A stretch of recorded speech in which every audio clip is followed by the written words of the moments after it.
ആ, നയനേ, ഇതുണ്ടല്ലോ, ഞാൻ നിനക്കായിട്ട് വാങ്ങിച്ചു വെച്ച ഗിഫ്റ്റാണ്. ഈ ഗിഫ്റ്റ് നീ കൊണ്ടുവന്ന് സൂക്ഷിച്ചു വെച്ചേരെ.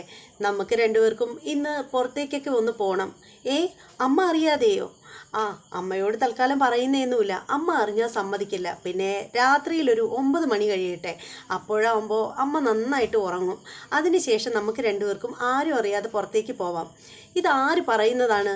നമ്മുടെ ആദർശ് നമ്മുടെ നയനയോട് പറയുകയാണ്. അങ്ങനെ നമ്മുടെ ആദർശം നയനയും കൂടി പുറത്തേക്ക് ചുറ്റാൻ പോകുന്നതിനെ കുറിച്ചൊക്കെ ചർച്ച ചെയ്യുകയാണ്. അപ്പോൾ നമുക്ക് അതിലേക്കൊക്കെ വരാം. അതിനു മുമ്പായിട്ട് ആരെങ്കിലും നമ്മുടെ ചാനൽ സബ്സ്ക്രൈബ് ചെയ്യാതെ ഉണ്ടെങ്കിൽ എത്രയും പെട്ടെന്ന് സബ്സ്ക്രൈബ് ചെയ്തോളൂ. അതോടൊപ്പം തന്നെ ബെല്ലൈക്കൻ കൂടി പ്രസ് ചെയ്തേക്കാൻ മറക്കരുത്. അപ്പോൾ നമുക്ക് എപ്പിസോഡിൻ്റെ റിവ്യൂവിലേക്ക് പോകാം. അങ്ങനെ നമ്മുടെ ഗോവിന്ദൻ നന്ദുവിനെ ഉപദേശിക്കുകയാണ്. നമ്മുടെ നന്ദു ആണെങ്കിൽ ആകെ സങ്കടപ്പെട്ടിങ്ങനെ ഒരു പരുവമായിട്ടിരിക്കുകയാണ്. അപ്പോൾ നമ്മുടെ ഗോവിന്ദൻ നന്ദുവിൻ്റെ അടുത്ത് നിന്നിട്ട് പറയുന്നത്, മോളെ നന്ദു, മോള് അനിയെ മറന്നു കളയണം. അനിയെപ്പറ്റി മോളിനി ഓർക്കുക കൂടി ചെയ്യരുത്. അവനെ ഒരു നല്ല ഫ്രണ്ടായിട്ട് മാത്രമേ കാണാവൂ. പിന്നെ മോളുടെ 2 ചേച്ചിമാരും അവിടെയാണ് ജീവിക്കുന്നതെന്നുള്ള കാര്യം മോൾക്കറിയാമല്ലോ. മോളും അനിയും തമ്മിലുള്ള പ്രശ്നം അറിഞ്ഞു കഴിഞ്ഞാലുണ്ടല്ലോ, പിന്നീട് അത് അവരുടെ ജീവിതത്തെ കൂടി ബാധിക്കും. അതുകൊണ്ട് മോൾ ഇതങ്ങ് വിട്ട് കളഞ്ഞേക്കണം. പിന്നെ അതുമാത്രം പോരാ, അനിയുടെ വിവാഹത്തിന് തലേ ദിവസമേ നമുക്ക് അവിടെ പോകണം. എല്ലാവരും ഇവിടെ വന്ന് വിളിച്ചതൊക്കെ മോൾക്കറിയില്ലേ? തലേ ദിവസമെങ്കിലും നമുക്കവിടെ പോയേ പറ്റൂ. കാരണം കനക ഇപ്പോഴേ അവിടെ തന്നെ ഉണ്ട്. അപ്പോൾ പിന്നീടുള്ളത് നമ്മൾ രണ്ടുപേരുമാണ്. നമുക്ക് 2 പേർക്കും അവിടെ പോയി നിൽക്കണം. അതുമാത്രമല്ല, കല്യാണവും മറ്റ് ഫംഗ്ഷനുകളും കാര്യങ്ങളും ഒക്കെ കഴിഞ്ഞ് വീട്ടിലെത്തുന്നത് വരെ മോൾ അവിടെ ജോളിയായിട്ടായിരിക്കണം നിൽക്കേണ്ടത്. ശരിക്കും അനാമികയുടെ മനസ്സിൽ അനിയെയും മോളെയും പറ്റി കുറേ തെറ്റായ ധാരണകളൊക്കെ ഉണ്ട്. ഒരു കണക്കിന് പറഞ്ഞാൽ അത് തെറ്റുമല്ല. പക്ഷേ എന്നാൽ പോലും മോൾ അവിടെ നല്ല സന്തോഷമായിട്ട് നിൽക്കുന്നത് കാണുമ്പോൾ അനാമികയ്ക്ക് മനസ്സിലാവും അനാമിക വെറും തെറ്റിദ്ധാരണകൾ മാത്രമായിരുന്നു അനാമികയ്ക്ക് ഉണ്ടായിരുന്നതെന്ന്. അങ്ങനെ ആകുമ്പോൾ ആ കുട്ടിക്ക് അനിയോടുള്ള ആ ഒരു ചെറിയ അകൽച്ചയൊക്കെ മാറും. പിന്നെ നിങ്ങളെ തമ്മിൽ ശത്രുക്കളായിട്ട് അതായത് നന്ദുവിനെ ശത്രുതയോടു കൂടിയാണല്ലോ അനാമിക കാണുന്നത്. അപ്പോൾ ആ ഒരു രീതിയിലൊക്കെ മാറ്റം വരും. അതുമാത്രമല്ല, ഭാവിയിൽ അനിയുടെ ജീവിതത്തിൽ മോളുടെ പേര് ഒരു കരടായിട്ട് കിടക്കുകയില്ല എന്നിങ്ങനെ പറയുകയാണ്. അപ്പോൾ അതൊക്കെ കേട്ടിട്ട് ഇങ്ങനെ ഇരുന്നിട്ട് നമ്മുടെ നന്ദു പറയുകയാണ്, അച്ഛാ, അതെന്തായാലും എനിക്ക് പറ്റുമെന്ന് തോന്നുന്നില്ല. വിവാഹത്തിന് അവിടെ പോകുന്നതിനെക്കുറിച്ച് പോലും എനിക്ക് ചിന്തിക്കാൻ പറ്റുന്നില്ല. പിന്നെ വിവാഹം കഴിഞ്ഞിട്ട് അവിടെ ഇങ്ങനെ വിവാഹത്തിൽ പങ്കെടുത്തിട്ട് ജോളിയായിട്ടൊക്കെ നിൽക്കാൻ അതൊന്നും എന്നെ കൊണ്ട് പറ്റുമെന്ന് തോന്നുന്നില്ല അച്ഛാ എന്നിങ്ങനെ പറയുകയാണ്. അത് കേട്ടിട്ട് ഗോവിന്ദൻ പറയാണ്, മോളെ പറ്റുന്നില്ലെങ്കിലും മോളുടെ ചേച്ചിമാർക്ക് വേണ്ടിയിട്ട് മോളത് ചെയ്തേ പറ്റൂ. അല്ലെങ്കിലുണ്ടല്ലോ, ഇപ്പോഴാണെങ്കിൽ അനന്തപുരിയിലുള്ള ആർക്കും ഇതേക്കുറിച്ചൊന്നും ഒരു സംശയം കൂടിയില്ല. പിന്നീട് ആരെങ്കിലുമൊക്കെ ഇതിനെക്കുറിച്ചൊക്കെ അറിഞ്ഞു കഴിഞ്ഞാലുണ്ടല്ലോ, മോളുടെ ചേച്ചിമാർക്ക് തന്നെ അതിൻ്റെ പ്രശ്നം ഉണ്ടാവുന്നത് എന്നിങ്ങനെ പറയുകയാണ്. അങ്ങനെ നമ്മുടെ നന്ദു ഇങ്ങനെ വിഷമിക്കുന്നത് കാണുമ്പോൾ ഗോവിന്ദൻ ചോദിക്കുകയാണ്, മോൾക്ക് എന്താ വിഷമമായോ അച്ഛൻ പറയുന്നത് കേട്ടിട്ട്? അപ്പോൾ നന്ദു പറയണേ, ഇല്ല അച്ഛാ, ഇപ്പോൾ എനിക്കെല്ലാം മനസ്സിലാവുന്നുണ്ട്. പക്ഷേ അനിയെ മറക്കാൻ എനിക്ക് പെട്ടെന്നൊന്നും പറ്റത്തില്ല. പക്ഷേ എന്നാലും ഞാൻ പതുക്കെ കൊണ്ട് അത് ഞാൻ മറന്നോളാം. പക്ഷേ എനിക്കിപ്പോൾ വിഷമം അതൊന്നും ഓർത്തിട്ടല്ല, എനിക്ക് നയനേച്ചിയുടെ ജീവിതത്തെക്കുറിച്ച് ഓർത്തിട്ടാണ് വിഷമം. അയ്യോ, നയനമോൾക്ക് എന്താ മോളെ പറ്റിയത്? അവൾക്ക് എന്തെങ്കിലും അവിടെ പ്രശ്നമുണ്ടോ? അങ്ങനെയൊന്നും പ്രശ്നമൊന്നും ഇല്ല അച്ഛാ. എന്നാലും പിന്നെന്താ മോൾ അങ്ങനെ പറഞ്ഞത്? ഒന്നുമില്ലാതെ മോളെന്തായാലും അങ്ങനെ പറയില്ല. മോളോട് എന്തെങ്കിലും പറഞ്ഞിട്ടുണ്ടായിരുന്നോ? അത് അച്ഛാ, ഇപ്പോൾ അനി കല്യാണം കഴിച്ചുകൊണ്ട് വരുന്ന പെൺകുട്ടി എന്ന് വെച്ചാൽ ശരിക്കും അനന്തപുരിക്കാർക്ക് യോജിച്ച ഒരു പെൺകുട്ടിയാണ്.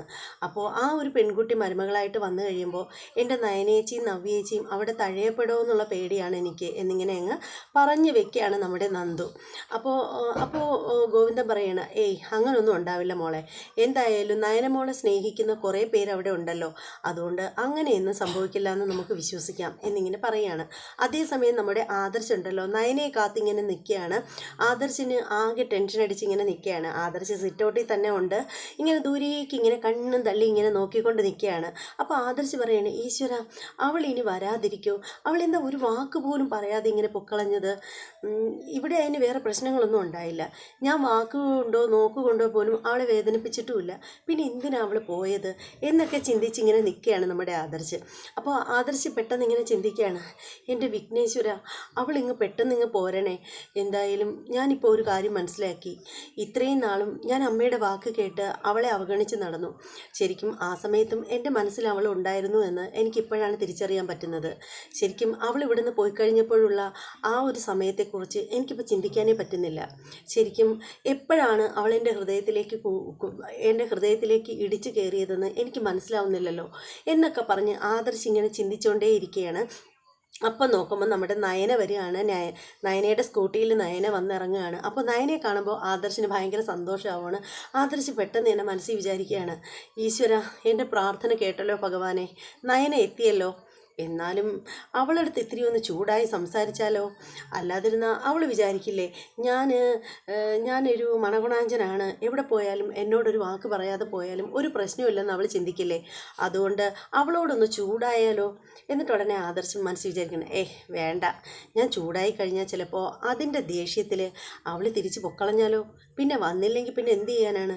ഇപ്പം തന്നെ അവൾ വരാതിരുന്നിട്ട് ഞാനല്ലേ പോയി വിളിച്ചുകൊണ്ട് വന്നത്, അതുകൊണ്ട് തൽക്കാലം ഒന്നും പറയണ്ട എന്ന് പറഞ്ഞിട്ട് ഇങ്ങനെ ആദർശ് ഇങ്ങനെ നിൽക്കുകയാണ്. അപ്പോൾ നമ്മുടെ നയന അകത്തേക്ക് കയറി വരികയാണ്. അപ്പോൾ നയനയെ കാണുമ്പോഴത്തേക്ക് ആദർശ് ചോദിക്കുകയാണ്, അല്ല, നീ ഇതെവിടെയായിരുന്നു? രാവിലെ തൊട്ടേ ഇവിടെ ഇല്ലായിരുന്നല്ലോ എന്നിങ്ങനെ ചോദിക്കുകയാണ്. അപ്പോൾ നയന ഇങ്ങനെ ആദർശിനെ നോക്കിയിട്ട് പറയാണ്, അത് പിന്നെ ഞാൻ അമ്പലത്തിൽ പോയിരിക്കുകയായിരുന്നു. അമ്പലത്തിലോ? വെറുതെ കള്ളം പറയല്ലേ നയന? അതേന്നെ, ഞാൻ അമ്പലത്തിൽ പോയതാണ്. എന്നിട്ട് എന്ത് ചെയ്യും? നിൻ്റെ നെറ്റിയിൽ പ്രസാദമൊന്നും കാണുന്നില്ലല്ലോ? ഓ, അത് പിന്നെന്താ, അമ്പലത്തിൽ പോകുമ്പോൾ പ്രസാദം ഇടണമെന്ന് വല്ല നിർബന്ധമുണ്ടോ? എനിക്ക് പ്രസാദം ഇടാൻ തോന്നിയില്ല, അതുകൊണ്ട് ഇട്ടില്ല. നീ എന്തായാലും ഈ പറയുന്നത് കള്ളമാണെന്ന് എനിക്ക് നന്നായിട്ട് അറിയാം. നിനക്ക് കള്ളം പറയുമ്പോഴുണ്ടല്ലോ നിൻ്റെ മുഖത്ത് അത് എടുത്ത് കാണിക്കും എന്നിങ്ങനെ ആദർശ് പറയുകയാണ്. അപ്പം നയന പറയണ, ആദർശേട്ടാ, ഇപ്പം ആദർശേട്ടൻ എന്നോട് ഒന്നും ചോദിക്കണ്ട. പിന്നെ ഞാൻ എന്തെങ്കിലും ആവശ്യമില്ലാതെ അനാവശ്യമായിട്ട് പുറത്തു പോകുന്ന ഒരാളല്ലെന്ന് ആദർശേട്ടനെ അറിയാലോ എന്ന് പറഞ്ഞിട്ട് നമ്മുടെ നയന അകത്തേക്ക് കയറി പോവുകയാണ്. അപ്പോൾ നോക്കുമ്പോഴത്തേക്ക് അകത്ത് നമ്മുടെ കനകയുണ്ട്.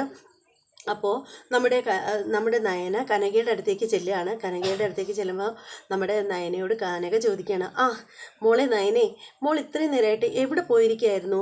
ഇവിടെ ആദർശ് മോൻ എത്ര സമയം കൊണ്ട് മോളെ തിരക്കുന്നുണ്ടായിരുന്നെന്ന് അറിയാമോ എന്നിങ്ങനെ ചോദിക്കുകയാണ്. അപ്പോൾ നയന പറയാണ്, അമ്മേ, പോവേണ്ടടുത്ത് തന്നെയാണ് ഞാൻ പോയത്. കാണേണ്ട ചിലരെ കാണാനും കൂടി വേണ്ടി തന്നെയായിരുന്നു പോയത് എന്നിങ്ങനെ പറയുകയാണ്. അപ്പോൾ കനക പറയണ, എനിക്ക് മനസ്സിലായി മോളെ, എന്തായി മോളെ പോയ കാര്യം? അപ്പോൾ ഉടനെ നയന പറയാണ്, അമ്മേ, ഇനി ഒരു പ്രശ്നം ഉണ്ടാവില്ല അമ്മേ, എല്ലാ പ്രശ്നവും ഞാൻ സോൾവ് ആക്കിയിട്ടുണ്ട്. അതുകൊണ്ട് ഇനി അമ്മ ഒന്നും ഓർമ്മിച്ച് ടെൻഷൻ അടിക്കണ്ട. എങ്ങനെ? എനിക്കൊന്നും മനസ്സിലാവുന്നില്ലല്ലോ നന്ദൂട്ടാ, സോറി നയന മോളെ. അപ്പോൾ ഉടനെ നയന പറയണേ, എൻ്റെ അമ്മേ, ഞാൻ പോയി നന്ദുവിനെ കണ്ടു. അവളോട് കാര്യങ്ങളൊക്കെ വിശദമായിട്ട് പറഞ്ഞിട്ടുണ്ട്. അവൾക്ക് എല്ലാം മനസ്സിലായിട്ടുണ്ട്. അതുകൊണ്ട് തന്നെ ഇനി അവളുടെ ഭാഗത്ത് നിന്ന് യാതൊരുവിധ പ്രശ്നവും ഉണ്ടാവില്ല. ഇല്ല മോളെ, നയന മോളെ, നീ ഈ പറയുന്നത് അമ്മയ്ക്ക് വിശ്വസിക്കാൻ പറ്റുന്നില്ല. ഗോവിന്ദേട്ടനും ഞാനും ഒക്കെ ഒരുപാട് പറഞ്ഞു നോക്കിയതാ പെണ്ണിൻ്റെ കൂടെ, എന്നിട്ടും പെണ്ണ് മാറിയില്ലല്ലോ. അപ്പോൾ മോള് ചെന്ന് പറയുമ്പോൾ ഉടനെ മാറോ? അപ്പോൾ ഉടനെ നയന പറയണേ, എൻ്റെ അമ്മേ, ശരിക്കും പറഞ്ഞാലുണ്ടല്ലോ, നവ്യേച്ചി എൻ്റെ ചേച്ചി ആയതുകൊണ്ട് ചേച്ചി എനിക്ക് പണ്ടേ അധികം ഒന്നും നവ്യ ചേച്ചി അനുസരിപ്പിക്കാനോ ഒന്നും എനിക്ക് പറ്റിയിട്ടുണ്ടായിരുന്നില്ല.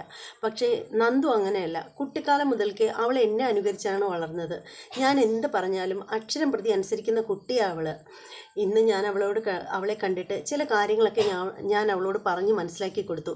അത് കേട്ട് കഴിഞ്ഞപ്പോൾ അവൾ എനിക്ക് വാക്ക് തന്നതാ, അനിയുമായിട്ട് ഇനി ഒരിടപാടും ഇല്ലെന്ന്. അനിയെ മറന്നു കളയും അവൾ. ആ കാര്യത്തിൽ എനിക്ക് ഉറപ്പുണ്ട്. പിന്നെ അവളായിട്ട് ഇനി ഒരു പ്രശ്നവും ഉണ്ടാവില്ല. ഇനി അനിയായിട്ട് ചെന്നാലും അവളായിട്ട് അതിനൊന്നും നിൽക്കത്തില്ലമ്മേ, എനിക്ക് ഉറപ്പാണ്. പിന്നെ ഞാൻ അവളോട് ഉറപ്പിച്ച് പറഞ്ഞിട്ടുണ്ട്, ഇനി അനിയുമായിട്ട് എന്തെങ്കിലും ഒരു ഇടപാടിന് അവൾ തുനിഞ്ഞു കഴിഞ്ഞാൽ ഇങ്ങനെ ഒരു ചേച്ചി അവൾക്കില്ലെന്ന് വേണം കരുതാൻ. പിന്നീട് ഇങ്ങനെ ഒരു ചേച്ചി ഉണ്ടെന്ന് നീ ഒരിക്കലും കരുതണ്ട എന്ന് ഞാൻ അവളോട് പറഞ്ഞിട്ടുണ്ട്. അതുകൊണ്ട് തന്നെ എനിക്ക് ഉറപ്പുണ്ട് അവൾ എനിക്ക് തന്ന വാക്ക് ഒരിക്കലും തെറ്റിക്കില്ലെന്ന്. അപ്പോൾ ഉടനെ കനക പറയണു, എൻ്റെ മോളെ, ഇപ്പോഴാണ് എനിക്കൊരു മനസ്സമാധാനമായത്. അത് മാത്രമല്ലമ്മേ, ഞാൻ അനാമികയെ കണ്ടിട്ടും കുറേ കാര്യങ്ങളൊക്കെ ഞാൻ അവളോട് പറഞ്ഞു. നന്ദുവും അനിയും തമ്മിലുള്ള ആ ബന്ധത്തിൽ തെറ്റിദ്ധാരണയാണെന്നൊക്കെ ഞാൻ പറഞ്ഞ് മനസ്സിലാക്കി കൊടുത്തിട്ടുണ്ട്. ഞാൻ പറഞ്ഞു അനിയും നന്ദുവും തമ്മിലുള്ളത് നല്ലൊരു ഫ്രണ്ട്ഷിപ്പ് മാത്രമാണെന്നൊക്കെ പറഞ്ഞിട്ടുണ്ട്. ആദ്യമൊക്കെ ആ കുട്ടി വിശ്വസിക്കാൻ തയ്യാറായില്ലെങ്കിലും പിന്നീട് ഞാനൊരു വിധം പറഞ്ഞ് സമ്മതിപ്പിച്ചു. ഇനി എനിക്ക് വേണ്ടത് അനിയെ ഒന്ന് കാണണം. അനിയോട് അനിയോട് അനിയോട് എനിക്ക് പറയണം, നന്ദുവിന് അനിയോടുണ്ടായിരുന്നത് വെറും ഫ്രണ്ട്ഷിപ്പാണെന്ന് പറയണം. അങ്ങനെ വരുത്തി തീർക്കണം അമ്മേ, എന്നാൽ മാത്രമേ കാര്യങ്ങൾ നടക്കുകയുള്ളൂ. അങ്ങനെ പറഞ്ഞതിന് ശേഷം അനിയുടെ മനസ്സിലേക്ക് അനാമികയെ കയറ്റി വിടണം. അങ്ങനെയാണെങ്കിൽ അവർ തമ്മിലുള്ള ജീവിതം നന്നായിട്ട് പോകത്തുള്ളൂ. അല്ലെങ്കിൽ അനി ഇപ്പം കാണിക്കുന്നത് പോലെ തന്നെ ശോകമടിച്ച് നടക്കുകയാണെങ്കിലുണ്ടല്ലോ, ഒടുവിൽ അനിയുടെ ജീവിതം എങ്ങും എത്താതെ പോവും. നന്ദുവിന് ഇതിൻ്റെ പേരിൽ പഴി കേൾക്കേണ്ടിയും വരും. അതുകൊണ്ട് അനാമിക അനിയും തമ്മിലുള്ള വിവാഹം തന്നെയാണ് നടക്കേണ്ടത്. ഇനി അവർക്കിടയിലുള്ള തെറ്റിദ്ധാരണ ഞാൻ നീക്കും എന്നിങ്ങനെ പറയണം. അതായത് അവർക്കിടയിൽ എന്നുള്ളതെന്ന് പറഞ്ഞാൽ നന്ദുവിൻ്റെ അനിയുടെ ഇടയിലുള്ള തെറ്റിദ്ധാരണകൾ എന്നിങ്ങനെ പറയുകയാണ്. അപ്പോൾ നമ്മുടെ കനക പറയുകയാണ്, അതേ മോളെ, അത് തന്നെയാണ് നല്ലത്. എല്ലാത്തിനും എൻ്റെ മോള് തന്നെ മുന്നിട്ട് ഇറങ്ങിയല്ലോ. അപ്പോൾ ഉടനെ നയന പറയണേ, എൻ്റെ അമ്മ കാരണമല്ലേ ഇത്രയും ടെൻഷൻ അടിക്കേണ്ടി വന്നത്. ഈ കാര്യങ്ങളൊക്കെ അറിഞ്ഞ സമയത്തെ അമ്മ എന്നെ അറിയിച്ചിരുന്നെങ്കിൽ ഞാനിത് വേണ്ട രീതിയിൽ കൈകാര്യം ചെയ്യില്ലായിരുന്നോ? ഇത്രയും സീരിയസ് ആവുന്നതുവരെ വെച്ചുകൊണ്ടിരുന്നതിന് എനിക്ക് അമ്മയോട് ദേഷ്യമുണ്ട് കേട്ടോ. അല്ലായിരുന്നെന്നുണ്ടെങ്കിൽ ചെയ്യുകയും അറിയാതെ ഞാനിതൊക്കെ സോൾവ് ചെയ്ത് തരില്ലായിരുന്നു അമ്മേ. അത് നയനമോളെ പറയാതിരുന്നത് വേറൊന്നും കൊണ്ടല്ല. മോൾ അറിഞ്ഞു കഴിഞ്ഞാൽ നന്ദുവിന് കൂട്ടു നിൽക്കുമെന്നായിരുന്നു എൻ്റെയും ഗോവിന്ദേട്ടൻ്റെയും പേടി. അങ്ങനെയാണെങ്കിൽ ഇവിടെ ഉള്ളവരെല്ലാവരും മോളെ തള്ളിപ്പറയും. അത് പേടിച്ചിട്ടാണ് ഞങ്ങൾ പറയാതിരുന്നത്. എൻ്റെ അമ്മ എന്നെപ്പറ്റി ഇങ്ങനെയൊക്കെയാണോ വിചാരിച്ചു വെച്ചിരിക്കുന്നത്? ഇവിടുത്തെ ഈ വീട്ടിലുള്ള എൻ്റെ ജീവിതം തന്നെ തുലാസിൽ കിടന്ന് ആടുന്ന സമയത്തിന് എൻ്റെ അനിയത്തിയെ കൂടെ ഈ വീട്ടിലേക്ക് കൊണ്ടുവരാൻ ഞാൻ ആഗ്രഹിക്കുമെന്ന് അമ്മയ്ക്ക് തോന്നുന്നുണ്ടോ എന്നിങ്ങനെ പറയുകയാണ് നയന. അതിനുശേഷം നയന മുറിക്കകത്തേക്ക് കയറി പോവുകയാണ്. അകത്ത് ചെല്ലുമ്പോഴത്തേക്ക് കാണുന്നതെന്ന് വെച്ചാൽ നമ്മുടെ ആദർശ് ഇങ്ങനെ ഇരിക്കുകയാണ്. ആദർശ് ഇങ്ങനെ ചിന്തിച്ചുകൊണ്ടേയിരിക്കുകയാണ്. ആദർശ് ചിന്തിക്കുകയാണ്, നയന ഇത് എവിടെ പോയതായിരിക്കും? എന്നോടൊരു വാക്ക് പോലും പറഞ്ഞില്ലല്ലോ. എന്തായാലും അമ്പലത്തിൽ പോയെന്ന് പറഞ്ഞത് കള്ളമാണ്, അതെനിക്ക് മനസ്സിലായി. പക്ഷേ അവൾ വരുമ്പോഴത്തേക്ക് അവളോട് അതേപ്പറ്റി പറഞ്ഞ് രണ്ട് ചൂടായാലോ? എന്തായാലും മിണ്ടാതിരുന്ന് കഴിഞ്ഞാൽ അവൾക്കതൊരു എളുതരാവും. ഒന്ന് ചൂടാവാം. അല്ല വേണ്ട, ചൂടാവണ്ട. അങ്ങനെ ചൂടാവുകയാണെങ്കിലുണ്ടല്ലോ, അങ്ങനെ ചൂടായിക്കഴിഞ്ഞാൽ ഒരു പക്ഷേ അവൾ ഇവിടെ നിന്ന് തിരിച്ച് പൊക്കളഞ്ഞാലോ? പിന്നെ അവൾ വന്നില്ലെങ്കിൽ പിന്നെ ഞാൻ അവളുടെ പിന്നാലെ നടക്കണം. കിരണും എന്നോട് പറഞ്ഞിട്ടുണ്ടായിരുന്നല്ലോ കുറേയൊക്കെ വിട്ടുവീഴ്ച ചെയ്യണമെന്ന്. കിരൺ പറഞ്ഞതുപോലെ കുറച്ച് വിട്ടുവീഴ്ച ആവാം അല്ലേ എന്നിങ്ങനെ ചിന്തിക്കുകയാണ് ആദർശ്. അപ്പോഴത്തേക്ക് നോക്കുമ്പോഴത്തേക്ക് നമ്മുടെ നയന അങ്ങോട്ടേക്ക് വരികയാണ്. നയന അകത്തേക്ക് കയറി വരുമ്പോഴത്തേക്ക് ആദർശ് ചോദിക്കുകയാണ്, ഇന്ന് നീ എവിടെ ആയിരുന്നു പോയിരുന്നത്? അത് നേരത്തെ ഞാൻ ആദർശേട്ടനോട് പറഞ്ഞിട്ടുണ്ടായിരുന്നല്ലോ. നീ പറഞ്ഞിട്ടുണ്ടായിരുന്നു, പക്ഷേ എനിക്കത് അത്ര വിശ്വാസം വന്നില്ല. അത് തന്നെ എനിക്ക് പറയാനുള്ളത്. ഒരു കാര്യം ആദർശേട്ടൻ ഓർത്തോ, എന്തായാലും ഞാൻ പുറത്ത് പോകുന്നുണ്ടെങ്കിൽ അതിനെന്തെങ്കിലും ഒരു തക്കതായിട്ടുള്ള കാര്യം ഉണ്ടാവും. അതുകൊണ്ടായിരിക്കും ഞാൻ പോയിട്ടുണ്ടാവുക. ചിലപ്പോൾ എനിക്കത് പറയാൻ പറ്റാത്ത സാഹചര്യമായിരിക്കും എന്നിങ്ങനെ നമ്മുടെ നയന പറയുകയാണ്. അപ്പോൾ ആദർശ് പറയാണ്, ഓ അതിനി എന്തെങ്കിലുമൊക്കെ ആയിക്കോട്ടെ, ഇനി ഞാൻ അതിനെപ്പറ്റി ഒന്നും പറയുന്നില്ല എന്നിങ്ങനെ പറയുകയാണ്. അതിനുശേഷം ആദർശ് പറയാണ്, അല്ല നിനക്ക് പുറത്തേക്കൊക്കെ പോകണമെങ്കിൽ എന്നോടൊന്ന് പറഞ്ഞുകൂടെ? അപ്പോൾ നയന പറയണ, പിന്നെ ഇപ്പം പറയട്ടെ താമസം, അപ്പം തന്നെ എനിക്കൊപ്പം വരും. നിങ്ങൾ എന്തിനാ വെറുതെ ആവശ്യമില്ലാതെ പറയുന്നത് എന്നിങ്ങനെ പറയണം. അപ്പോൾ ആദർശ് പറയണ, എന്താ ഞാൻ നിന്നെയും കൊണ്ട് പുറത്തേക്കൊന്നും പോയിട്ടില്ലേ? പോയിട്ടുണ്ടായിരുന്നു, അത് മുത്തച്ഛൻ്റെ സന്തോഷത്തിന് വേണ്ടിയിട്ട് മാത്രം, അല്ലാതെ സ്വയം തോന്നിയിട്ട് കൊണ്ടുപോകാറില്ലല്ലോ എന്നിങ്ങനെ നയന പറയാണ്. അപ്പോൾ ആദർശ് പറയണം, എന്നാലേ നിനക്ക് ഞാനൊരു സാധനം ഇവിടെ കരുതി വെച്ചിട്ടുണ്ട്. അപ്പോൾ നയന ചോദിക്കുകയാണ്, എന്താ അത്? അതൊക്കെ ഉണ്ട് എന്ന് പറയുകയാണ്. എന്നിട്ട് ആദർശ് ഒരു ഗിഫ്റ്റ് എടുത്ത് കൊടുക്കുകയാണ്. അപ്പോൾ ആ ബോക്സ് തുറന്ന് നയനെ കാണിക്കുമ്പോൾ അതിനകത്തൊരു എന്താ പറയുന്നത്, നല്ല സ്കൈ ബ്ലൂ കളറിലുള്ള ഒരു സാരിയാണ്. അപ്പോൾ ആദർശ് പറയണേ, ഈ സാരി കണ്ടോ, ഞാൻ നിനക്കായിട്ട് വാങ്ങിയതാണ്, ഇത് നിനക്ക് ഇഷ്ടപ്പെട്ടോ എന്നൊന്ന് നോക്കൂ എന്നിങ്ങനെ പറയണം. അപ്പോൾ നമ്മുടെ നയന കയ്യിൽ വാങ്ങിച്ച് നോക്കുമ്പോൾ നയനയ്ക്ക് ഒരുപാട് ഇഷ്ടമാവുകയാണ്. അപ്പോൾ നയന പറയുകയാണ്, ആദർശേട്ടൻ ഇതെനിക്ക് ഗിഫ്റ്റായിട്ട് വാങ്ങിയതാണോ? അപ്പോൾ ആദർശ് പറയണം, അതെ, ഇന്ന് നമ്മുടെ ഓഫീസിൽ ഒരു സ്ത്രീ കുറച്ച് സാരികൾ കൊണ്ടുവന്നിട്ടുണ്ടായിരുന്നു. അപ്പോൾ ഞാൻ നിന്നെ ഓർത്തു, നിനക്കൊരു സാരി മേടിച്ച് തരാമെന്ന് വിചാരിച്ചു, അങ്ങനെ മേടിച്ചതാണ്. എങ്ങനെയുണ്ട്, ഇഷ്ടമായോ എന്നിങ്ങനെ ചോദിക്കുകയാണ് നയനോട്. എന്നിട്ട് ആദർശ് പറയണം, ഈ സാരിയെ പവിത്ര സെലക്ട് ചെയ്തതാണ്. ഞാൻ സാരി കൊണ്ടുവന്നപ്പോൾ ഞാൻ പവിത്രയോട് പറഞ്ഞു കൊള്ളാവുന്നതിൽ ഏറ്റവും നല്ല സാരി നോക്കി സെലക്ട് ചെയ്യാൻ. അപ്പോൾ ഉടനെ നയനയുടെ വിധവങ്ങ് മാറുകയാണ്. നയന പറയണം, ആദർശേട്ടൻ സെലക്ട് ചെയ്യുന്ന സാരി എന്ന് കേട്ടിരുന്നെങ്കിൽ എനിക്ക് സന്തോഷമായേനെ. അങ്ങനെ പവിത്ര സെലക്ട് ചെയ്യുന്ന സാരിയാണോ ഞാൻ ഉടുക്കേണ്ടത് എന്ന് ചോദിക്കുകയാണ്. അപ്പോൾ ആദർശ് പറയാണ്, എൻ്റെ നയനെ പവിത്ര തന്നെയാണ് സെലക്ട് ചെയ്തതെങ്കിലും എനിക്ക് കൂടി ഇഷ്ടപ്പെട്ടതുകൊണ്ട് മാത്രമാണല്ലോ ഇത് വാങ്ങിയത് എന്നിങ്ങനെ പറയുമ്പോൾ നയനയ്ക്ക് സന്തോഷമാവുകയാണ്. അതിനുശേഷം ആദർശ് പറയുകയാണ്, ഈ സാരിയും ചുറ്റി നമുക്ക് പുറത്തേക്കൊക്കെ ഒന്ന് പോവാം കേട്ടോ. നീ ഈ സാരി ചുറ്റി ഇത് തന്നെ ചുറ്റണം, നമുക്ക് പുറത്തേക്ക് പോവാം എന്നിങ്ങനെ പറയണം. അപ്പോൾ നയന പറയണം, അയ്യോ നമ്മൾ പുറത്തേക്ക് പോയാൽ അമ്മയ്ക്കത് ഇഷ്ടമാവില്ലല്ലോ, അമ്മ വഴക്കുണ്ടാക്കില്ലേ, ആദർശേട്ടനെ വഴക്ക് പറയില്ലേ എന്നിങ്ങനെ ചോദിക്കുകയാണ്. അപ്പോൾ ആദർശ് പറയണം, അതിനെ അമ്മയോട് പറഞ്ഞിട്ട് പോകണ്ട, അമ്മ അറിഞ്ഞാലല്ലേ പ്രശ്നമുള്ളൂ, അമ്മ അറിയാതെ പോയാൽ കുഴപ്പമില്ലല്ലോ, അത് അമ്മ അറിയാതെ പോയാൽ പ്രശ്നമാവില്ലേ. എൻ്റെ നയനെ എല്ലാ കാര്യങ്ങളും അങ്ങനെ അമ്മയോട് പറഞ്ഞിട്ട് പോകാൻ നിന്നാലേ ഒരു കാര്യവും നടക്കില്ല. അതുകൊണ്ട് കുറേ കാര്യങ്ങളൊക്കെ നമ്മൾ അമ്മയെ ഒളിച്ചും ചെയ്യുന്നതിൽ ഒരു തെറ്റുമില്ല. നമ്മുടെ മനസ്സിൻ്റെ സന്തോഷത്തിനും സമാധാനത്തിനും വേണ്ടിയിട്ട് അമ്മമാർ ചില കാര്യങ്ങളൊക്കെ ഒളിക്കേണ്ടി വന്നാൽ നമ്മളിത് ഒളിച്ച് ചെയ്തു എന്നും പറഞ്ഞ് ഒരു തെറ്റുമില്ല എന്നിങ്ങനെ പറയുകയാണ് ആദർശ്. ഇത് കേൾക്കുമ്പോൾ നയന അന്തം വിട്ടിരിക്കുകയാണ്. അതിനുശേഷം ആദർശ് ഒരു പോംവഴി കണ്ടുപിടിക്കുകയാണ്. ആദർശ് പറയാണ്, നയനെ ഒരു കാര്യം ചെയ്യും, ഇന്ന് രാത്രിയിൽ 9 മണിയാകുമ്പോൾ ഒരുങ്ങി റെഡി ആയിട്ട് നിൽക്കണം. 9 മണിയാകുമ്പോഴത്തേക്ക് അമ്മ ഭക്ഷണമൊക്കെ കഴിഞ്ഞിട്ട് മുറിയിൽ കിടക്കാനായിട്ട് പോകും. ആ സമയത്ത് അമ്മ പിന്നീട് നേരം വെളുത്തിട്ടല്ലാതെ പുറത്തേക്ക് വരില്ല. ആ സമയത്തിന് നമുക്ക് പുറത്തേക്ക് പോവാം എന്നിങ്ങനെ പറയുകയാണ്. അപ്പോൾ നയനയ്ക്ക് ഭയങ്കര സന്തോഷമാവുകയാണ്.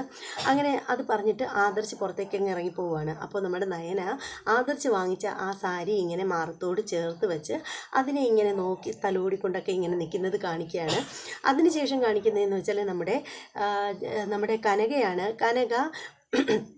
കനക ചെടികൾക്കൊക്കെ വെള്ളം ഒഴിക്കുകയാണ്, പൂച്ചെടികളൊക്കെ നനയ്ക്കുകയാണ്. അപ്പോൾ ആ സമയത്തിന് നമ്മുടെ നയനെ അങ്ങോട്ടേക്ക് ചെല്ലുകയാണ്. അടുത്തേക്ക് ചെന്നിട്ട് അമ്മയോട് പറയാണ്, ആ അമ്മേ പിന്നെ അപ്പോൾ നയനയെ കാണുമ്പോൾ തന്നെ നമ്മുടെ കനക ചോദിക്കുകയാണ്, ആ മോളെ ആദർശിനെ നീ കണ്ടായിരുന്നോ, ആദർശ് എന്തെങ്കിലും പറഞ്ഞിട്ടുണ്ടായിരുന്നോ എന്നിങ്ങനെ ചോദിക്കുകയാണ്. അപ്പോൾ നയന പറയാണ്, ആദർശേട്ടനോട് ഞാൻ പറഞ്ഞില്ല, കാര്യങ്ങളൊന്നും പറഞ്ഞില്ല, പറഞ്ഞാൽ വലിയ പ്രശ്നമാവില്ലേ, ഞാൻ ആദർശേട്ടനോട് പുറത്ത് പോയിന്നേ പറഞ്ഞിട്ടുണ്ടായിരുന്നുള്ളൂ, പിന്നെ അമ്പലത്തിൽ പോയെന്നൊക്കെ പറഞ്ഞു, അത് വെറുതെ പറഞ്ഞതാണ്, പിന്നെ ആദർശേട്ടനെ അറിയാം ഞാൻ ഒരു കാര്യമില്ലാതെ പുറത്തേക്കൊന്നും പോവില്ല എന്നുള്ള കാര്യം ആദർശേട്ടനെ അറിയാലോ എന്നിങ്ങനെ പറയുകയാണ്. അപ്പോൾ കനക പറയുകയാണ്, ആ എൻ്റെ മോള് വിചാരിക്കുന്നത് പോലെ ആദർശിന് മോളോട് സ്നേഹമില്ലാതെയൊന്നും ഇല്ല കേട്ടോ. മോളെ കാണാതിരുന്നപ്പോഴുണ്ടല്ലോ ആദർശ് ഇവിടെ മുഴുവനും എല്ലാവരോടും തിരക്കി നടക്കുകയായിരുന്നു. ആദർശിന് ഒരു ഇരിക്കപ്പുറതയും ഇല്ലായിരുന്നു. മുത്തച്ഛൻ്റെ അടുത്തും എൻ്റെ അടുത്തും എന്തിനു കൂടുതൽ പറയുന്നത്, ഗോവിന്ദേട്ടനോട് വരെ ഫോൺ വിളിച്ചിട്ട് വരെ ആദർശ് തിരക്കി മോളെവിടെയാണ് പോയത് എന്ന്. അത്രയ്ക്ക് വിഷമമായിരുന്നു ആദർശിന് എന്നിങ്ങനെ പറയുകയാണ്. അത് കേൾക്കുമ്പോഴത്തേക്ക് നമ്മുടെ നയന പറയുകയാണ്, അമ്മേ ഇനി ഒരു കാര്യം ചെയ്യാനുള്ളതെന്ന് വെച്ചാൽ നമ്മുടെ അനിയുണ്ടല്ലോ, അനിയോട് കൂടി എനിക്ക് ചില കാര്യങ്ങൾ സംസാരിക്കണം. നന്ദുവിനോടും അനാമികയോടും ഞാൻ കാര്യങ്ങളൊക്കെ പറഞ്ഞ് മനസ്സിലാക്കിയിട്ടുണ്ട്. ഇനി അനിയെ കൂടെ ബോധ്യപ്പെടുത്തണം, അനിയുടെ മനസ്സ് മാറ്റിയെടുക്കണം എന്നിങ്ങനെ പറഞ്ഞുകൊണ്ട് നിൽക്കുമ്പോൾ തിരിഞ്ഞു നോക്കുമ്പോൾ കാണുന്നത് നമ്മുടെ അനി ഇങ്ങനെ വന്ന് നിൽക്കുന്നതാണ്. അനിയെ കാണുമ്പോഴത്തേക്ക് ഉടനെ നമ്മുടെ നയന പറയണം, അമ്മേ ഞാനിപ്പോൾ ഒരു നമ്പർ ഇടും, അമ്മ എനിക്കൊപ്പം നിൽക്കണേ എന്നിങ്ങനെ പറയുകയാണ്. എന്നിട്ട് നയന പറയണം, ആ അമ്മേ നന്ദുവിന് 10-20 വയസ്സായതേ ഉള്ളൂ, പക്ഷേ എന്നാലും ഇപ്പോൾ വന്ന ആലോചന വിട്ടുകളയണ്ട കേട്ടോ, നല്ല ആലോചനയാണല്ലോ അത്, പിന്നെ അച്ഛൻ്റെ ഫ്രണ്ടിൻ്റെ മകനാവുന്നതുകൊണ്ട് പിന്നെ പേടിക്കേണ്ട കാര്യമില്ല, തുലാമാസത്തിൽ തന്നെ വിവാഹം നടത്താം, എന്താ അമ്മേ എന്നിങ്ങനെ ചോദിക്കുകയാണ്. അപ്പോൾ നമ്മുടെ കനക നമ്മുടെ അനി കേൾക്കാൻ വേണ്ടിയിട്ട് ഉറച്ച് പറയണം, അതേ മോളെ അത് തന്നെ ചെയ്യാം, ഇനി തുലാമാസത്തിൽ നടത്താൻ പറ്റില്ലെങ്കിൽ നമുക്ക് വൃശ്ചികത്തിൽ നടത്താം. അത് ശരിയാമ്മേ, എന്തായാലും സ്ത്രീധനമൊന്നും കൊടുക്കേണ്ടാത്തത് കൊണ്ട് പിന്നെ പ്രശ്നമൊന്നും ഉണ്ടാവില്ല, നമുക്ക് പൈസയ്ക്കൊന്നും വലിയ ബുദ്ധിമുട്ട് വരില്ല. അപ്പോൾ കനക പറയുന്നത്, എൻ്റെ മോളെ പൈസയ്ക്ക് ബുദ്ധിമുട്ട് വന്നാലും ഒരു കുഴപ്പമില്ല, നമ്മളെ കിടക്കാടം വിറ്റെങ്കിലും നമുക്ക് നന്ദൂട്ടനെ അയക്കണം എന്നിങ്ങനെ പറയുകയാണ്. അനി ഇത് കേട്ടുകൊണ്ട് നിന്നിട്ട് അനി ആകെ വിഷമിക്കുകയാണ്. എന്നിട്ട് ഇങ്ങനെ അനി അവിടെ തന്നെ നിൽക്കുകയാണ്. അപ്പോൾ നയന ഇങ്ങനെ തിരിഞ്ഞു നോക്കിയിട്ട് പറയണം, അമ്മേ അനി ഞാൻ അങ്ങോട്ട് ചെല്ലട്ടെ എന്ന് പറഞ്ഞിട്ട് നയന അനിയുടെ അടുത്തേക്ക് ചെല്ലുകയാണ്. എന്നിട്ട് അനിയോട് പറയണം, അനി എനിക്ക് നിന്നോട് ചില കാര്യങ്ങളൊക്കെ സംസാരിക്കണം എന്നിങ്ങനെ പറയുകയാണ്. അപ്പോൾ അനി ചോദിക്കുകയാണ്, എന്തായിട്ട് എന്നോട് സംസാരിക്കാനുള്ളത്, ഞാൻ സംസാരിക്കാം, നീ അകത്തേക്ക് ചെല്ല് എന്നിങ്ങനെ പറയുകയാണ്. അങ്ങനെ നമ്മുടെ അനി അകത്തേക്ക് പോവുകയാണ്. അപ്പോൾ ആ സമയത്തിന് നമ്മുടെ നയനയും പിന്നാലെ പോവുകയാണ്. എന്നാണ്. അപ്പോൾ നോക്കുമ്പോൾ നമ്മുടെ മുത്തശ്ശനും മുത്തശ്ശിയും കൂടി ഹാളിലുണ്ട്. അപ്പോൾ നമ്മുടെ നയന അങ്ങോട്ടേക്ക് ചെല്ലുമ്പോൾ മുത്തശ്ശൻ പറയണം, ആ മോളെ, ഇന്ന് മോൾ എവിടെ പോയതായിരുന്നു? മോളെ ഇവിടെ കണ്ടില്ലെന്നും പറഞ്ഞ് ആദർശ് വാലി തീ പിടിച്ച കണക്ക് ഇവിടെ അത്രയും നടക്കുന്നുണ്ടായിരുന്നല്ലോ എന്നിങ്ങനെ പറയണം. അപ്പോൾ നയന പറയണം, അത് മുത്തശ്ശ, ഞാൻ വേറെങ്ങും പോയതല്ല, പിന്നെ കല്യാണിയെ ഒന്ന് കാണാൻ വേണ്ടിയിട്ട് പോയതാണ് എന്നിങ്ങനെ പറയാണ്. ആഹാ, പക്ഷേ ആദർശിന് നല്ല ടെൻഷനായി മോളെ കാണാതിരുന്നപ്പോൾ. പണ്ടത്തെ പോലെ ഒന്നുമല്ല അവൻ, മുത്തശ്ശിയാട്ടോ പറയുന്നത്. പണ്ടത്തെ പോലെയൊന്നും അല്ല. എൻ്റെ അടുത്ത് വന്ന് ചോദിച്ചു, നയന എവിടെ പോയെന്ന് അറിയാൻ വയ്യല്ലോ, ഇനി നയന വരില്ലേ എന്നൊക്കെയുള്ള ആദ്യമായിരുന്നു. പക്ഷേ അവനത് ആരോട് തുറന്ന് സമ്മതിക്കുന്നില്ല എന്നേ ഉള്ളൂ. അപ്പോൾ ഉടനെ മുത്തശ്ശൻ പറയണം, മോളെ, അന്ന് മോളുടെ വീട്ടിൽ പോയി നിന്നില്ലേ, അതിനുശേഷം വന്ന മാറ്റമാണ് ആദർശിന്. അപ്പോഴാണ് ആദർശിന് മനസ്സിലായത് ശരിക്കും മോളെ കൂടാതെ അവന് ജീവിക്കാൻ പറ്റില്ലെന്ന്. ഇനിയും ഇങ്ങനെയൊക്കെയുള്ള സാഹചര്യങ്ങൾ വന്നു കഴിഞ്ഞാലുണ്ടല്ലോ, മോൾ അങ്ങനെ തന്നെ ചെയ്യണം. മോളുടെ വീട്ടിൽ പോയി നിന്നാലുണ്ടല്ലോ, ആദർശ് തീർച്ചയായും മോളുടെ പിന്നാലെ വരും. ഇനി അഥവാ അവൻ വന്നില്ലെങ്കിൽ ണ്ടല്ലോ, അതിലൊക്കെ ഇടപെടാൻ ഞങ്ങളൊക്കെ ഇവിടെ ഉണ്ട്. അതുകൊണ്ട് മോള് ഒട്ടും സങ്കോചം കാണിക്കണ്ട കേട്ടോ എന്നൊക്കെ ഇങ്ങനെ പറയുകയാണ്. അതിനുശേഷം നയന പറയുകയാണ്, മുത്തശ്ശ, എനിക്കൊരു കാര്യത്തിലാണ് ഇപ്പോൾ വിഷമം. ശരിക്കും പറയുകയാണെങ്കിൽ ആദർശേട്ടൻ ഇങ്ങനെയൊക്കെ ആണെങ്കിൽ പോലും എൻ്റെ ചേച്ചിയുടെ ജീവിതം വലിയ കഷ്ടത്തിലാണ്. അഭി ചേച്ചിയെ സ്നേഹിക്കുന്നില്ലെന്നാണ് ചേച്ചിയുടെ പരാതി. അപ്പോൾ ഉടനെ മുത്തശ്ശൻ പറയണേ, എൻ്റെ മോളെ, അവൻ്റെ കാര്യത്തിലുണ്ടല്ലോ നമ്മൾ ഒന്നും പറയാൻ പറ്റില്ല. കാര്യം ആദർശിന് വിവാഹാലോചനകളൊക്കെ നടന്നിരുന്ന സമയത്തും അഭിക്ക് വിവാഹം നടക്കരുതേ എന്നായിരുന്നു ഞങ്ങൾ പ്രാർത്ഥിച്ചിരുന്നത്. ശരിക്കും പറയുകയാണെങ്കിലുണ്ടല്ലോ, അവൻ്റെ ജാതകം അത്രയ്ക്ക് മോശപ്പെട്ടൊരു ജാതകമാണ് എന്നിങ്ങനെ പറയണം. അപ്പോൾ നയന ചോദിക്കണേ, എന്ത് ജാതകം മുത്തശ്ശ, എന്ത് തരത്തിലുള്ള ജാതകമാണ് എന്നിങ്ങനെ ചോദിക്കുകയാണ്. അപ്പോൾ ഉടനെ പറയുകയാണ്, അവൻ്റെ ജാതകം എന്ന് വെച്ചാലേ ലഗ്നത്തിൽ കേതു ഉള്ളൊരു ജാതകമാണ് എന്നിങ്ങനെ പറയുകയാണ്. അപ്പം നയന ചോദിക്കുകയാണ്, അതെന്താ മുത്തശ്ശ ലഗ്നത്തിൽ കേതു ഉള്ള ജാതകം എന്ന് വെച്ചാൽ? എൻ്റെ മോളെ, ലഗ്നത്തിൽ കേതു ഉള്ള ജാതകം എന്ന് വെച്ചാലേ അതൊരു പാപജാതകമാണ്. ശരിക്കും പറയുകയാണെങ്കിൽ ആ ഒരു ലഗ്നത്തിൽ കേതു എന്ന് പറയുന്ന ഇതെന്ന് വെച്ചാൽ അതൊരു കേതു ഗ്രഹം എന്ന് പറയും. അത് അപകടകാരിയാണ്. അതൊരു ആത്മീയ ഗ്രഹമാണ് ഈ കേതു എന്ന് പറയുന്ന ഗ്രഹം. പക്ഷേ കേതുവിന് ഹേതു ഇല്ല എന്നൊക്കെയാണ് പറയുന്നത്. പക്ഷേ ഈ കേതു, അതായത് ഈ കേതുവിന് ഹേതു ഇല്ല എന്ന് പറയുന്നെങ്കിലും ഈ ഗ്രഹത്തിൽ പെടുന്ന ആളുകൾക്ക് ദൈവവിശ്വാസികളായിരിക്കണം എന്നൊരു പറച്ചിലുണ്ട്. പക്ഷേ അഭിയെ സംബന്ധിച്ചിടത്തോളം അഭിക്ക് ഈശ്വര വിശ്വാസമേ ഇല്ല. പിന്നെ ഈ കേതു ഗ്രഹത്തിൽപ്പെടുന്ന ആളുകളുണ്ടല്ലോ, മരിച്ചു ചെന്ന് കഴിഞ്ഞാൽ അവർക്ക് വീണ്ടും ജന്മം വേണ്ട എന്ന് ചിന്തിക്കുന്നവരാണ്. അങ്ങനെ ഇരിക്കവേ എന്ന് വെച്ചാൽ അവർ മരിച്ചു കഴിഞ്ഞാലും അവർ വീണ്ടും പുനർജനിക്കുന്നത് അവർക്ക് തീരെ ഇഷ്ടമില്ലാതെ തന്നെയാണ്. അതിൻ്റേതായിട്ടുള്ള രീതിയിലുള്ള ജീവിതം ഒരിക്കലും അവർക്ക് ഭൂമിയിൽ ഉണ്ടാവുക. അങ്ങനെയുള്ളൊരു പാപജാതകത്തിൽപ്പെട്ട ആളാണ് അഭി എന്നിങ്ങനെ പറയുകയാണ്. അപ്പോൾ നയന ചോദിക്കുകയാണ്, എന്താ മുത്തശ്ശ, ഇതിന് പരിഹാരമൊന്നും ഇല്ലേ എന്നിങ്ങനെ ചോദിക്കുകയാണ്. അപ്പോൾ മുത്തശ്ശൻ പറയണേ, എൻ്റെ മോളെ, പരിഹാരമൊക്കെ ഉണ്ട്, എല്ലാത്തിനും പരിഹാരമുണ്ട്. പക്ഷേ അഭിയുടെ കാര്യത്തിൽ അത് നടക്കില്ല എന്നേ ഉള്ളൂ. ആദർശിൻ്റെയോ അനിയുടെയോ കാര്യത്തിലായിരുന്നെങ്കിൽ നമുക്കത് ചെയ്യാൻ പറ്റും. ഇവൻ ഏത് നേരവും കള്ളും കുടിച്ച് കയ്യിൽ കിട്ടുന്നത് മുഴുവനും വാരി വലിച്ച് തിന്നുകൊണ്ട് നടക്കുന്ന ഇവനെ എങ്ങനെയാണ് ഇവന് വേണ്ടിയിട്ട് ഒരു പരിഹാരമോ എന്തെങ്കിലും ഒരു കർമ്മം ചെയ്യാൻ പറ്റുക? ഇതൊക്കെ നമ്മൾ പണ്ട് ഒരുപാട് നോക്കിയിട്ടുള്ളതാണ്. പിന്നീട് ഇനി ചെയ്യാൻ പറ്റുന്ന ഒരു കാര്യമെന്ന് വെച്ചാൽ മോളുടെ ചേച്ചിയുടെ വിധി എന്നങ്ങ് കരുതുക. പിന്നെ മോളുടെ ചേച്ചി എങ്ങനെയെങ്കിലും അവനെ റെഡിയാക്കി എടുക്കാൻ പറ്റുന്നുണ്ടെങ്കിൽ കൊണ്ടുവരിക, അല്ലെങ്കിൽ അവരുടെ ജീവിതത്തെക്കുറിച്ച് മോള് ചിന്തിക്കേണ്ട. പിന്നെ ആദർശിൻ്റെ ജാതകം നോക്കിയപ്പോഴേ ജ്യോത്സ്യം പറഞ്ഞത് മഹാലക്ഷ്മിയുടെ ഒരു അവതാരമായിട്ടുള്ളൊരു പെൺകുട്ടി വീട്ടിലേക്ക് വരും എന്നാണ്. ശരിക്കും പറയുകയാണെങ്കിൽ മോളൊരു ലക്ഷ്മി ദേവിയുടെ അവതാരം തന്നെയാണ് എന്നിങ്ങനെ പറയുകയാണ്. അത് കേൾക്കുമ്പോൾ നമ്മുടെ നയനയ്ക്ക് ഭയങ്കര സന്തോഷമാവാണ്. അങ്ങനെ മുത്തശ്ശൻ പറയുകയാണ്, മോളും ആദർശം കൂടിയുള്ള ജീവിതം നല്ല രീതിയിൽ മുന്നോട്ട് പോകണം. ഒരിക്കലും നിങ്ങൾ തമ്മിൽ ഒരു പ്രശ്നം ഉണ്ടാവരുത്. കുഞ്ഞു കുഞ്ഞു പിണക്കങ്ങളുണ്ടെങ്കിലും മോളത് സോൾവ് ചെയ്ത് മുന്നോട്ട് പോകണം എന്നൊക്കെ ഇങ്ങനെ പറയുകയാണ്. അതിനുശേഷം നമ്മുടെ നയന അനിയുടെ അടുത്തേക്ക് പോവുകയാണ്. അപ്പോൾ അനി ഇങ്ങനെ നിൽക്കുകയാണ്. അപ്പോൾ അനിയുടെ അടുത്ത് ചെന്നിട്ട് നയന ചോദിക്കുകയാണ്, അനി കൊള്ളാം, നിന്നെപ്പറ്റി ഞാൻ ഒരിക്കലും ഇങ്ങനെയൊന്നും അല്ല കരുതിയിരുന്നത്. എന്താ ഏട്ടത്തി അങ്ങനെയൊക്കെ പറയുന്നത്? നിനക്കൊന്നും അറിയില്ലേ? ഞാൻ എല്ലാ കാര്യങ്ങളും അറിഞ്ഞിരുന്നു. ഞാനിന്ന് നന്ദുവിനെ കണ്ടു. നന്ദുവിനോട് ചില കാര്യങ്ങളൊക്കെ സംസാരിച്ചപ്പോഴാണ് ചിലതൊക്കെ എനിക്ക് മനസ്സിലായത്. എന്നാലും അനി, നീ എന്നോട് ഇങ്ങനെ കാണിച്ചല്ലോ, നിനക്ക് എന്നോടൊരു വാക്ക് പറയാൻ തോന്നിയില്ലല്ലോ. അപ്പോൾ അനി പറയാണ്, എനിക്ക് പലപ്പോഴും നയനേട്ടത്തിയോട് എല്ലാം തുറന്നു പറയണമെന്നുണ്ടായിരുന്നു. പക്ഷേ എന്തോ ഒരു പേടി, പറയാനായിട്ട് പലപ്പോഴും വരുമ്പോഴും എനിക്ക് പറയാൻ പറ്റാതെ പോയി എന്നിങ്ങനെ പറയാണ്. അപ്പോൾ നയന പറയണേ, എൻ്റെ അനി, ഞാൻ നന്ദുവിനോട് സംസാരിച്ചപ്പോൾ നന്ദു പറഞ്ഞത് എന്താണെന്ന് അറിയാമോ? നിന്നെ നല്ലൊരു ഫ്രണ്ടായിട്ട് മാത്രമേ നന്ദു കണ്ടിട്ടുള്ളെന്ന്. പിന്നെ നിൻ്റെ മനസ്സിലിരിപ്പ് അറിഞ്ഞു കഴിഞ്ഞപ്പോൾ അവൾ ആകെ ഷോക്ക്ഡായിപ്പോയി. ആ ഒരു ടെൻഷനിലാണ് അവൾ ഇങ്ങനെ നിന്നോട് മിണ്ടാതെയും വിഷമിച്ച് സങ്കടപ്പെട്ടും ഒക്കെ നടന്നത്. കാരണം നല്ലൊരു സുഹൃത്തായി കണ്ട നിന്നെ പെട്ടെന്ന് നീ ഭർത്താവായിട്ട് കാണണം എന്നൊക്കെയുള്ള ആ ഒരു രീതിയൊക്കെ വന്നപ്പോൾ അവൾക്ക് ശരിക്കും നിന്നെ അഭിമുഖീകരിക്കാനൊന്നും വയ്യാതെയായി. ആ ഒരു ടെൻഷനിലാണ് നന്ദു ഇങ്ങനെ വല്ലാത്ത ഒരു പാനിക്കായിട്ടുള്ള ഒരു അവസ്ഥയിൽ ഇങ്ങനെ നടന്നത്. അതിനെയാണ് നീ വെറുതെ ഇങ്ങനെ തെറ്റിദ്ധരിച്ച് നിന്നോടുള്ള പ്രണയം കൊണ്ട് അല്ലെങ്കിൽ അനാമികയെ നീ വിവാഹം കഴിക്കുന്നത് കൊണ്ടുള്ള വേദനയിൽ അവൾ ഇങ്ങനെയൊക്കെ നടന്നതായിട്ട് നീ വെറുതെ ചിന്തിച്ചു കൂട്ടിയത്. അതുകൊണ്ട് നീ നന്ദുവിൻ്റെ ജീവിതത്തിലേക്ക് വരരുത്.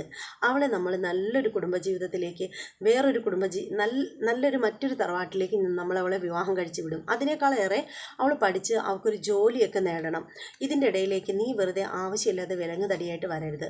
നീ തന്നെയാണ് വെറുതെ ആവശ്യമില്ലാതെ അനാമികയുടെ മനസ്സിലും അനാവശ്യമായിട്ടുള്ള ചിന്തകളൊക്കെ കുത്തിഞ്ഞെരുക്കാനുള്ള കാരണം ഉണ്ടാക്കിയത്. പിന്നെ ഇപ്പോൾ നിനക്ക് മനസ്സിലായില്ലേ നന്ദു നിന്നെ വെറും ഒരു ഫ്രണ്ടായിട്ട് മാത്രമാണ് കണ്ടിരുന്നതെന്ന്. അപ്പോൾ ഉടനെ അനി ചോദിക്കുകയാണ്, അങ്ങനെയാണെങ്കിൽ അവൾക്കത് എന്നോട് തുറന്നു പറയാൻ പാടില്ലായിരുന്നോ എന്നിങ്ങനെ ചോദിക്കുകയാണ്. അപ്പോൾ ഉടനെ നയന പറയാണ്, അതെങ്ങനെ പറയാനാണ്, നിന്നെക്കുറിച്ച് ഒരിക്കലും അവൾ അങ്ങനെയൊന്നും ചിന്തിച്ചിട്ട് കൂടിയില്ല.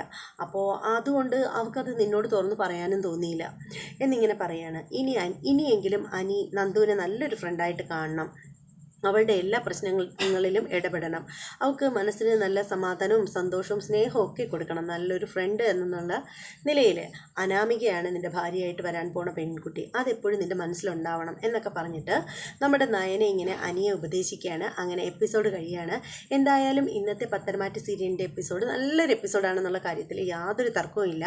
അപ്പോൾ ഇന്നത്തെ പത്തരമാറ്റ് സീരിയലിൻ്റെ എപ്പിസോഡ് ഇഷ്ടപ്പെട്ടവരൊക്കെ ഒന്ന് ലൈക്ക് ചെയ്തേക്കുക. അതുമാത്രമല്ല ഇന്നത്തെ നിങ്ങളുടെ അഭിപ്രായം, ഇന്നത്തെ പത്തരമാറ്റ് സീരിയലിനെ കുറിച്ചിട്ടുള്ള നിങ്ങളുടെ അഭിപ്രായം ഈ വീഡിയോ ഫുള്ളായിട്ട് കണ്ടവരെല്ലാവരും ഒന്ന് കമൻറ്റ് ചെയ്തേക്കണം. എന്ന് വെച്ചാൽ ഇപ്പോൾ നമ്മുടെ ആദർശിന് നയനയോട് തോന്നിയ ആ ഒരു ഇഷ്ടം നമ്മുടെ ദേവയാനി എന്ന് പറയുന്ന അമ്മ അറിയാതെ നമ്മുടെ നയനയും കൊണ്ട് പുറത്തേക്കൊക്കെ പോകുന്ന കാര്യത്തിൽ നമ്മുടെ ആദർശ് എടുത്ത തീരുമാനം, നമ്മുടെ ദേവയാനി അറിയാതെ ആണെങ്കിൽ പോലും നമ്മുടെ ആദർശ് നയനയ്ക്ക് സാരിയൊക്കെ ഗിഫ്റ്റായിട്ട് വാങ്ങിച്ചു കൊടുത്തല്ലോ, അതേക്കുറിച്ചൊക്കെ നിങ്ങൾ എങ്ങനെ കാണുന്നു എന്നൊക്കെയുള്ള നിങ്ങളുടെ അഭിപ്രായങ്ങളൊക്കെ കമൻ്റായിട്ട് രേഖപ്പെടുത്തുക.